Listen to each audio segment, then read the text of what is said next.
Doctor ortho Ayurvedic oil and capsule, अब दर्द भी घुटने टेकेगा। गोरखनाथ मंदिर में सीएम योगी ने किया जनता दर्शन। करीब 200 लोगों से मुलाकात कर समस्याएं सुनी और निस्तारण के लिए किया आश्वासन। सीएम योगी ने कहा, गंभीर बीमारियों के इलाज में पूरी मदद करेगी सरकार।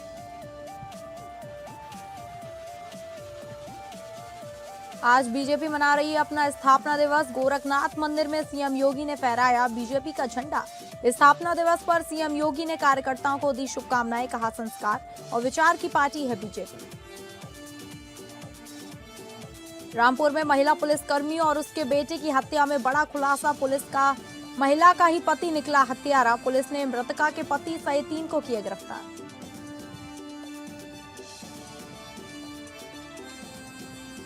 नमस्कार, आप सभी का स्वागत है उत्तर प्रदेश बुलेटिन में। मैं हूं आपके साथ अंकिता सिंह। शुरुआत करेंगे बुलेटिन की, जहां मुख्यमंत्री योगी आदित्यनाथ ने सोमवार सुबह गोरखनाथ मंदिर परिसर में आयोजित जनता दर्शन में प्रदेश के विभिन्न जनपदों से आए नागरिकों की समस्याएं सुनी और संबंधित अधिकारियों को उनके त्वरित, पारदर्शी एवं प्रभावी समाधान के निर्देश दिए। जनता दर्शन में मुख्यमंत्री योगी ने करीब 200 लोगों से मुलाकात की।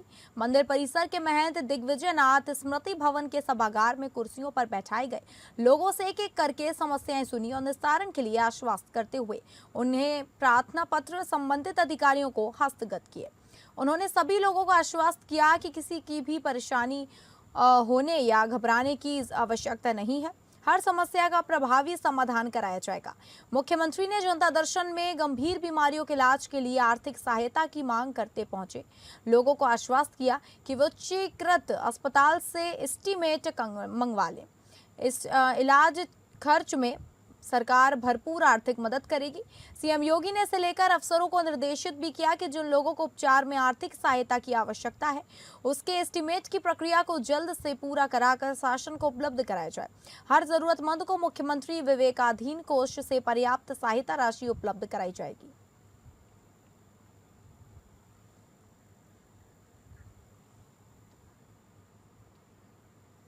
मुख्यमंत्री योगी आदित्यनाथ ने सोमवार को भारतीय जनता पार्टी के स्थापना दिवस पर गोरखनाथ मंदिर परिसर स्थित हिंदू सेवाश्रम भवन की छत पर पार्टी का झंडा फहराया। इस अवसर पर उन्होंने झंडे के सम्मुख पार्टी पदाधिकारियों के साथ सेल्फी ली और सभी को स्थापना दिवस की बधाई और शुभकामनाएं दी। मुख्यमंत्री ने सोशल मीडिया संदेश में कहा कि भाजपा की विकास यात्रा सत्ता की नहीं, संस्कार की है, विस्तार की नहीं, विचार की है। अंत्योदय से राष्ट्रोदय के संकल्प की सिद्धि है। भाजपा के स्थापना दिवस पर सोशल मीडिया प्लेटफॉर्म एक्स पर एक पोस्ट के जरिए सीएम योगी ने कहा कि विश्व के सबसे विशाल राजनीतिक दल भारतीय जनता पार्टी के स्थापना दिवस की सभी समर्पित कार्यकर्ताओं को हार्दिक बधाई। भाजपा मात्र एक राजनीतिक संरचना नहीं बल्कि श्रद्धेय पंडित दीनदयाल उपाध्याय जी, डॉक्टर श्यामा प्रसाद मुखर्जी और भारत रत्न श्रद्धेय अटल जी के उदात्त लोकतांत्रिक आदर्शों और सात्विक सनातनी जीवन मूल्यों से अभिसिंचित एक जीवंत विचार परंपरा है। राष्ट्र प्रथम की भावना से ओतप्रोत यह राष्ट्रवादी परिवार आज एक विशाल वट वृक्ष बन चुका है जो सेवा, संस्कार और समर्पण के संकल्प के साथ 145 करोड़ देशवासियों की आशाओं व आकांक्षाओं को निरंतर शक्ति दे रहा है। गोरखनाथ मंदिर परिसर में पार्टी का झंडा फहराने के अवसर पर सांसद रवि किशन शुक्ल, महापौर डॉक्टर मंगलेश श्रीवास्तव, भाजपा के प्रदेश उपाध्यक्ष और एमएलसी डॉक्टर धर्मेंद्र सिंह समेत कई कार्यकर्ता उपस्थित रहे। और भाइयों, भारतीय जनता पार्टी ने अनेक कठिनाइयों का सामना किया है, आपातकाल का मुकाबला किया है, राजनीतिक षड्यंत्रों का जवाब दिया है। डॉक्टर श्यामा प्रसाद मुखर्जी देश के लिए अपने आप को बलिदान कर दिए। पंडित दीनदयाल उपाध्याय जी के साथ क्या हुआ हर व्यक्ति जानता है, लेकिन तब भी बिना रुके, बिना डिगे, बिना झुके भारतीय जनता पार्टी की यात्रा आगे बढ़ रही है। जितना बड़ा संगठन होगा उतने ज्यादा चुनौतियां भी होंगी। याद रखना, चुनौतियां भी उतनी होंगी। भारत आगे बढ़ेगा, भारत के दुश्मन उसको स्वीकार नहीं कर पाएंगे, दुष्प्रचार करेंगे, तमाम प्रकार के षड्यंत्र करेंगे।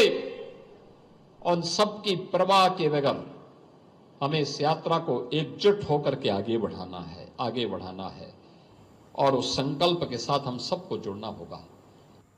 गोरखपुर में मुख्यमंत्री योगी आदित्यनाथ ने भाजपा के युवा कार्यकर्ताओं का आह्वान किया कि लगातार सत्ता से दूर रहने से हताश और निराश हो चुके विपक्ष की तरफ से सोशल मीडिया प्लेटफॉर्म चलाए जाने वाले नकारात्मक नैरेटिव का शब्दों की मर्यादा में रहकर मुंहतोड़ जवाब देने के लिए वे खुद को मुस्तैद रखें।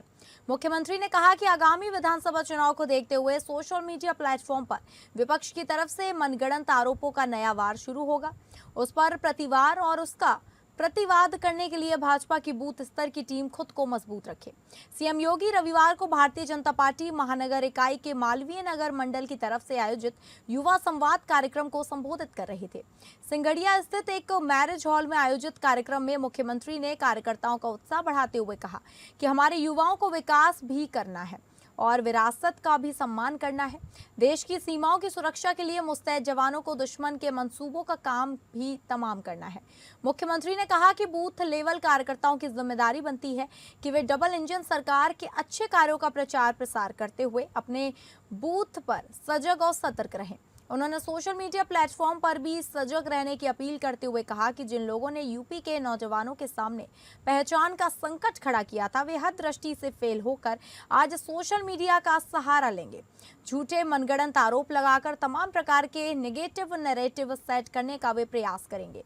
इसका जवाब देने के लिए बूथ स्तर के कार्यकर्ताओं को तैयार रहना होगा। नेगेटिव नैरेटिव सेट करने की मंशा वाले लोगों के शासन में माफिया की गुंडागर्दी, फिरौती वसूली, बहन बेटियों और व्यापारियों की असुरक्षा, पर्व त्योहारों पर दंगे के चलते मातम जैसे माहौल के सभी दृश्य निकालने पड़ेंगे। पेपर की कटिंग्स निकालनी पड़ेंगी, उस समय के दृश्यांत निकालने पड़ेंगे और शब्दों की मर्यादा में पूरी आक्रामकता के साथ जवाब देने के लिए अपने आप को तैयार करना होगा। मुख्यमंत्री ने कहा कि जो युवा इस बार प्रथम बार मतदाता होंगे, वे सभी इस बात को नहीं जानते होंगे कि 2017 के पहले उत्तर प्रदेश में क्या कुछ होता था। कहा कि 2017 के पहले उत्तर प्रदेश में व्यापक तीसरे दिन दंगा होता था। पर्व और त्योहार आने से पहले लोगों के मन में आशंका खड़ी होती थी, गुंडागर्दी चरम पर थी, हर जिले में माफिया की समांतर सरकार चलती थी। आज डबल इंजन सरकार में कुछ ऐसा कुछ भी नहीं हो सकता। मातरम याद करिए, देश की आजादी की लड़ाई का एक अमर मंत्र बन गया था। आज इसके 150 वर्ष हो रहे हैं। वंदे मातरम जो भारत की आजादी का गान बना था, मंत्र बना था, कुछ लोग उस वंदे मातरम का विरोध कर रहे हैं। क्या मतलब है इसका? खाएंगे हिंदुस्तान का, लेकिन गाएंगे नहीं हिंदुस्तान का। ये नहीं चलेगा, ये नहीं चल सकता है। नया भारत इसको स्वीकार नहीं कर सकता है, ये नहीं स्वीकार हो सकता है। तो अगर बिना भेदभाव के शासन की योजना का लाभ सबको मिल रहा है, तो राष्ट्र के प्रतीकों को सम्मान देना होगा। बाबा साहब भीमराव अंबेडकर के द्वारा बनाए गए संविधान का सम्मान करना होगा, प्रतीकों का सम्मान करना होगा। भारत का राष्ट्रगान हो, भारत का राष्ट्रगीत हो, भारत का राष्ट्रध्वज हो, भारत का संविधान हो, इनको बराबर सम्मान देना पड़ेगा। मऊरानीपुर अग्रसेन महाविद्यालय में केंद्रीय विद्यालय मऊरानीपुर के प्रथम शैक्षणिक सत्र का उद्घाटन झांसी ललितपुर सांसद डॉक्टर अनुराग शर्मा ने किया।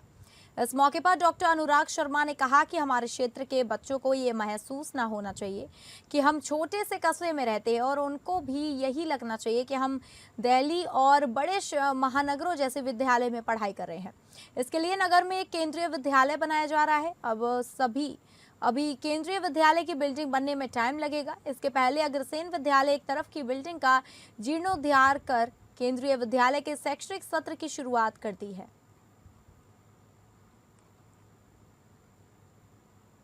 मैं बोलना क्या कुछ कार्यक्रम था, क्या कार्यक्रम रहा है? आदरणीय प्रधानमंत्री जी ने और मेरे आदरणीय योगी आदित्यनाथ, हमारे मुखिया प्रदेश के, उन्होंने मऊरानीपुर को बहुत बड़ी सौगात दी है। एक केंद्र विद्यालय यहाँ पर स्थापित हो रहा है, एक नया केंद्र विद्यालय बनेगा। अभी पुराने अग्रसेन स्कूल में क्लासेस हम शुरू कर रहे हैं कि बच्चों की अभी से ज्वाइनिंग हो जाए बच्चों को अच्छी शिक्षा भी प्रदान होने लगे, क्योंकि नई बिल्डिंग बनने में समय लगेगा। नई बिल्डिंग बनाते बनाते काफ़ी समय लगता है, पर बच्चों को अभी से शिक्षा मिल जाए वो ज़्यादा ज़रूरी है। इसलिए इस बिल्डिंग को थोड़ा जीर्णोद्धार कराया गया, इसको नवीकरण। हमीरपुर जिले में जेम पोर्टल के आउटसोर्सिंग कर्मचारियों ने वेतन न मिलने को लेकर आवाज उठाई है। कर्मचारियों का आरोप है कि पिछले 3 महीनों से मानदेय नहीं दिया गया और ईपीएफ भी जमा नहीं हो रहा है, जिसको लेकर कर्मचारियों ने संबंधित अधिकारियों को ज्ञापन सौंपकर जल्द भुगतान की मांग की है। हमीरपुर जिले में जेम पोर्टल के तहत काम कर रहे आउटसोर्सिंग स्वास्थ्य कर्मचारियों को पिछले 3 महीनों से मानदेय नहीं मिला है। कर्मचारियों का कहना है कि ईपीएफ की राशि भी जमा नहीं की जा रही है और इसकी कोई स्पष्ट जानकारी नहीं दी गई है। बताया जा रहा है कि ये कर्मचारी लंबे समय से अपनी सेवाएं दे रहे हैं, लेकिन समय पर वेतन नहीं मिल रहे हैं। उन्हें आर्थिक परेशानियों का सामना करना पड़ रहा है। कर्मचारियों ने ज्ञापन सौंपकर मांग की है कि जल्द से जल्द उनका बकाया मानदेय और ईपीएफ जमा कराया जाए। हम आउटसोर्सिंग समिति के जिला अध्यक्ष हैं। वर्ष 2018 से हम लोग लगातार कार्य कर रहे हैं। हमको समय से मानदेय नहीं दिया जा रहा है। दिसंबर तक मानदेय मिला है, दिसंबर के बाद मानदेय नहीं मिला है। मामला ये है कि हमारा सैलरी करीब 3-4 महीने के लगभग से नहीं आ रही है और हमारा यही मतलब हौसला है कि हमारी सैलरी समय से आने लगे। डीएम साहब को आपने ज्ञापन सौंपा था, क्या आश्वासन मिला? हाँ, सर ने आश्वासन दिया है कि सैलरी बहुत जल्दी से जल्दी आएगी और उन्होंने सीएमओ सर से लेटर भी मांगा। कन्नौज में बिजली की समस्या को लेकर ग्रामीणों ने प्रदर्शन किया। एक तो समय पर बिजली नहीं आती, बिजली भी अगर आती है तो उसका बिल ज्यादा आता है। प्रीपेड मीटर को पोस्टपेड करने की ग्रामीणों ने मांग रखी। महिलाओं ने कहा कि बिजली मीटर का नया टंडला उखाड़ ले जाइए, हमारा पुराना ही लगा दीजिए। भाजपा किसान मोर्चा के जिला उपाध्यक्ष ने कहा, अधिकारी अपने ऑफिस समय से नहीं आते हैं। बिजली संबंधित जानकारी बिजली विभाग के पास उपलब्ध नहीं है। लोगों के घरों में लगे प्रीपेड मीटर से हो रही परेशानियों के बारे में बिजली विभाग कोई जानकारी नहीं देता।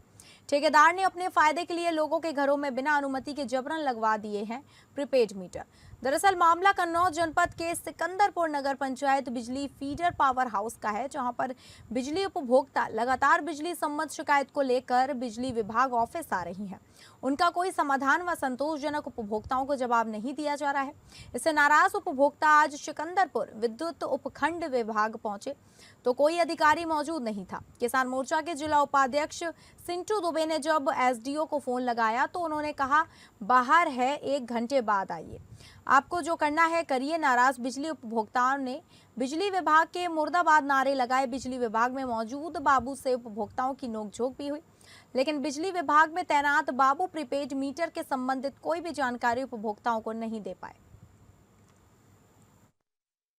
मेरा नाम सिंटू दुबे है। मैं नगर पंचायत सिकंदरपुर शास्त्री नगर का निवासी हूँ। मेरे पास पिछले 2-3 दिनों से नगर के लोग बिजली से काफ़ी परेशान हैं। कोई बिल से परेशान है, किसी का बिल ज़्यादा आ रहा है। तो मेरे पास 2-3-4 लोग आए थे, तो मैं उन्हीं सभी को लेकर आज 9:45 बजे पावर हाउस सिकंदरपुर आया था। यहाँ पर मुझे कोई भी अधिकारी नहीं मिला। अभी लगभग 10:15 साढ़े 10 का टाइम हो रहा है। 11 बजे मीटर लगा, तब से बत्ती बिल नहीं आया। बिल आया तो बत्ती बिल्कुल काट दी। अब अपना मीटर उखाड़ ले जाओ, अपना ड्रामा ले जाओ। कोई ऑफिस खुलता नहीं 12 बजे तक और बत्ती नहीं आ रही, बत्ती कटी है। अगली खबर का रुख करेंगे, जहां कानपुर के चर्चित किडनी रैकेट मामले में पुलिस की कार्रवाई लगातार तेजी से जा रही है। इस पूरे मामले की तह तक पहुंचने के लिए पुलिस हर एंगल से जांच कर रही है। इसी कड़ी में हमारे संवाददाता कुणाल सिंह ने डीसीपी वेस्ट एसएम कासिम से खास बातचीत की और जाना कि अब तक इस मामले में क्या क्या कार्रवाई की गई है, किन आरोपियों पर शिकंजा कसा गया है और आगे की जांच किस दिशा में बढ़ रही है। किडनी ट्रांसप्लांट का मामला चर्चा का विषय बना हुआ है और लगातार इस पे जो कानपुर की कमिश्नरेट पुलिस है वो लगातार कार्रवाई कर रही है। अलग अलग ठिकानों पर छापेमारी कार्रवाई की जा रही है और इस पूरे मामले के तार किन किन राज्यों से जुड़े हैं उस पर भी हमारी कानपुर की जो कमिश्नरेट पुलिस है वो लगातार काम कर रही है। इसी को लेकर के बातचीत करने के लिए हमारे साथ मौजूद है डीसीपी वेस्ट कासिम साहब। उनसे जानेंगे कि क्या कुछ खास इसमें अपडेट हुआ और क्या अभी कार्रवाई की गई, आगे क्या पुलिस किस तरीके से कार्रवाई कर रही है। सर, अभी तक कितने लोगों की गिरफ्तारी हो चुकी है? इसमें अभी तक कुल 8 व्यक्तियों की गिरफ्तारी हुई है। कुछ अन्य जो अभियुक्त हैं वो अभी हमारे रडार पर है। जल्दी उनकी गिरफ्तारी सुनिश्चित की जाएगी। पुलिस जिस तरीके से कार्रवाई करी, जैसे कि बताया जा रहा है कि अलग अलग राज्यों से तार जुड़े होने की आशंका है, तो इस पर किस तरीके से काम किया जा रहा है? हाँ, इसमें अलग अलग जनपद हैं, अलग अलग राज्य हैं जहाँ से इनके तार जुड़े हैं, सिंडिकेट के तार जुड़े हैं। हम लोग उस पूरे सिंडिकेट को बहुत क्लोजली मॉनिटर कर रहे हैं। जो डेटा है हमारे पास अवेलेबल है, उसके आधार पे हम लोग काम कर रहे हैं और जल्दी ही इसमें जो अभियुक्त शामिल हैं इस पूरे नेटवर्क में, उनकी गिरफ्तारी सुनिश्चित करेंगे। अभी तक कितने डॉक्टर्स गिरफ्तार किए गए हैं और कुछ लोगों के जो नाम सामने आ रहे हैं, क्या वो डॉक्टर्स हैं? मतलब क्या उनका रोल रहा, क्या सीन था? बेसिकली इस पूरे प्रकरण में जो लोग ऑपरेशन करते हैं, जैसे डॉक्टर अली का नाम आ रहा था कि ये ऑपरेशन किया गया इसके द्वारा, बट ये डॉक्टर नहीं था और जो जांच में पता चला कि ये भी ओटी टेक्नीशियन था।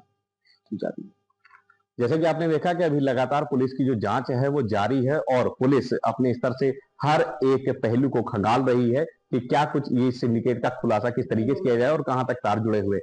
एपीएन न्यूज के लिए कुणाल सिंह, कानपुर। वक्त के साथ रिश्तों में कड़वाहट आना अब आम बात हो चली है। वह रिश्तों में कड़वाहट की बात तो जरूर आपने सुनी होगी, लेकिन बात माँ बेटे की हत्या तक पहुंच जाए तो जरूर ये हैरत की बात होगी। जी हाँ, कुछ ऐसा ही एक मामला रामपुर से निकलकर सामने आया है, जिसमें लगभग 1 महीने पहले सड़क दुर्घटना के दौरान में आग लग जाने की घटना हुई थी, जिसमें महिला पुलिसकर्मी और उसकी 3 वर्षीय बच्चे की जलकर मौत हो जाना दर्शाया गया था। इस घटना का पुलिस के द्वारा खुलासा किया गया था, जिसमें मृतका के पति सहित 3 को गिरफ्तार कर लिया गया है, जबकि अन्य 2 आरोपियों की तलाश अभी भी जारी है।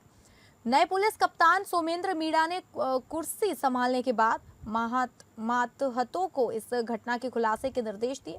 इसके बाद कोतवाली गंज पवन कुमार शर्मा की अगुवाई वाली पुलिस टीम सुराग कशी में जुट गई, जिसका नतीजा ये हुआ कि इस घटना में महिला पुलिसकर्मी लता और उसके 3 वर्षीय बच्चे आवंश उर्फ लड्डू का कातिल स्वयं उसका पति दानवीर सिंह निकला। पुलिस ने इस घटना में आरोपी दान सिंह और उसके 2 साथी नूर हसन व सलमान को गिरफ्तार कर लिया है, जबकि प्रकाश में आए 2 अन्य आरोपियों की तलाश शुरू कर दी गई है। एसपी सोमेंद्र मीणा के मुताबिक पुलिस महिला पुलिसकर्मी और उसकी 3 वर्षीय मासूम की सड़क हादसे में जलकर हुई मौत की गुत्थी को सुलझा दिया गया है। इस प्रकरण में 3 अभियुक्त को गिरफ्तार कर लिया गया है, जबकि फरार चल रहे 2 अभियुक्त को हिरासत में लेने के प्रयास किए जा रहे हैं। घटना का खुलासा करने वाली पुलिस टीम को उनकी ओर से 25,000 रुपए के नाम की घोषणा की गई है। इस प्रकरण में यह भी खुलासा हुआ है कि दानवीर सिंह अपनी पुलिसकर्मी पत्नी की सड़क हादसे में मौत दर्शाकर नौकरी पाने का लालच कर रहा था। यह भी बताया गया कि उसकी पहली पत्नी की भी पूर्व में मौत हो चुकी है। 25 फरवरी की रात्रि को दान सिंह नामक व्यक्ति के द्वारा एक सूचना दी गई कि यहाँ दुर्घटना हुई है। इस पर मौके पर पुलिस पहुंचती है और घायलों को उपचार हेतु हॉस्पिटल में एडमिट करवाया जाता है। दान सिंह जो मृतक महिला का पति था, उसने एक तहरीर दी, जिसमें अज्ञात वाहन के विरुद्ध तहरीर दी गई कि दुर्घटना हुई थी। उस पर तत्काल अभियोग पंजीकृत किया जाता है और विवेचना शुरू की जाती है। गहनता से विवेचना उपरांत इसमें अन्य तथ्य सामने आने शुरू हुए और सीओ सिटी के नेतृत्व में एक पुलिस टीम गठित की गई, जिसने बहुत सूक्ष्मता के साथ में सभी तथ्यों का परीक्षण किया। इसमें मृतक महिला को पति दान सिंह और रवि द्वारा कार में पेट्रोल डालकर जलाया गया था। उत्तर प्रदेश के चंदौली से एक सनसनीखेज और दिल को झकझोर देने वाली खबर सामने आई है, जहां एक पति ने घरेलू विवाद के बाद अपनी पत्नी की हत्या कर दी और सबूत मिटाने के लिए शव को 90 किलोमीटर दूर फेंक दिया।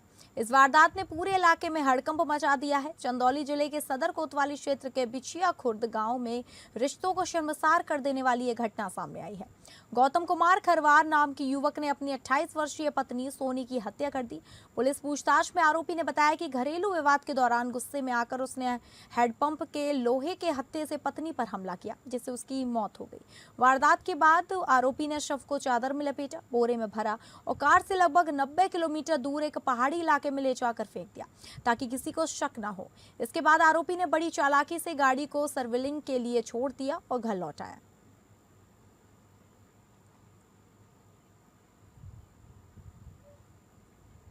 झांसी के चिरगांव थाना क्षेत्र में उस वक्त हड़कंप मच गया जब बेतवा प्रखंड की नहर में एक अज्ञात शव उतराता हुआ मिला। सवाल यह है कि आखिर ये शव कहां पहुंचा, कैसे पहुंचा और अब तक इसकी पहचान क्यों नहीं हो पाई। सूचना मिलते ही पुलिस मौके पर पहुंची, लेकिन मामला अब भी रहस्यमय बना हुआ है। चिरगांव इलाके की बेतवा प्रखंड नहर, जहां अचानक एक शव दिखाई देने से सनसनी फैल गई। स्थानीय लोगों की सूचना पर पहुंची पुलिस ने नहर से शव को बाहर निकलवाया और कब्जे में लेकर पोस्टमार्टम के लिए भेज दिया। मौके पर मौजूद लोगों से पहचान कराने की कोशिश की गई, लेकिन हैरानी की बात यह है कि अब तक शव की शिनाख्त नहीं हो सकी है। सबसे बड़ा सवाल यह है कि व्यक्ति कौन है और उसकी मौत कैसे हुई। ये कैसे हादसा हुआ, आत्महत्या या फिर किसी साजिश का नतीजा? पुलिस का कहना है कि हर एंगल से जांच की जा रही है। नहर में शव बहकर कहीं दूर से आया या फिर घटनास्थल के आसपास ही कुछ हुआ, इन सभी बिंदुओं पर जांच जारी है। फिलहाल पुलिस पहचान और मौत की वजह तलाशने में जुटी है, लेकिन जब तक सच सामने नहीं आता ये मामला कई सवाल खड़े करता रहेगा। यहाँ सर सूचना मिली है पुलिस द्वारा कि नहर में एक लावारिस लाश डली है, कोई व्यक्ति की है, करीब 50-55 के आसपास है। अभी समझ में आ रहा है कि उम्र उसकी नहीं लग तो रहा है जैसे ऊपर डेड बॉडी फूल गल गई है। अच्छा। जी तो ये कहाँ पर लिखी जगह है ये चिरगांव थाने में पड़ती है, सावनाथ खास की बिल्कुल लगभग है। नहर में है कि हाँ है? नहर में है लाश। पानी आपने देख ली है? हाँ देख लिए। तो फिर क्या हो रहा अभी? पुलिस आ गई है? पुलिस आ गई है तो पुलिस उसकी जांच पड़ताल कर रही है। निकाला जा रहा है। निकाला जा रहा है। झांसी के प्रेमनगर थाना क्षेत्र स्थित गड़िया रेलवे डैम में रविवार शाम एक दर्दनाक हादसा हो गया, जहां पिकअप मारने आए 11वीं कक्षा के 4 छात्रों में से 2 की डूबने से मौत हो गई। बताया जा रहा है कि माउंट लिटरेसी स्कूल के ये छात्र ट्यूशन जाने की बात कहकर घर से निकले, लेकिन वे डैम पर घूमने पहुंच गए। जानकारी के मुताबिक चारों छात्र नाव में सवार होकर डैम के बीच पहुंचे, तभी अचानक संतुलन बिगड़ने से नाव डगमगा गई और सभी छात्र पानी में गिरकर डूबने लगे। मौके पर मौजूद एक चरवाहे कल्लू केवट ने साहस और सूझबूझ का परिचय देते हुए 2 छात्रों श्रवण तिवारी और शौर्य को सुरक्षित बाहर निकाल लिया। हालांकि वेदांश यादव और आतिफ मंसूरी को नहीं बचाया जा सका, जिससे उनकी मौके पर ही मौत हो गई। घटना के बाद इलाके में हड़कंप मच गया और परिजनों में कोहराम मच गया। सूचना पर पहुंची पुलिस ने गोताखोरों की मदद से दोनों शवों को बाहर निकलवाकर कब्जे में लिया और आगे की कार्रवाई शुरू कर दी। नहीं, कल शाम को 4 बच्चे यहाँ आए थे। ये रेलवे डैम है, अठोदना गांव में स्थित है और दुर्घटनात्मक तरीके से ये लोग जो है डैम में डूब गए। ग्रामवासियों के सहयोग से 2 लोगों को बचा लिया गया था। आज एक की डेड बॉडी निकाल ली गई। मेरा नाती था जो 11th में माउंट लिटर स्कूल में पढ़ रहा था जी, 12 का क्लास में पहुंच रहा था, तो मैंने कहा लक्ष्य से आप कोचिंग कर लो बेटा। मैं लक्ष्य जाकर परसों शनिवार के दिन सिलेबस लाया और ये कहा कि बेटा कल से तुम लक्ष्य। तो फिलहाल उत्तर प्रदेश बुलेटिन में बस इतना ही। नमस्कार।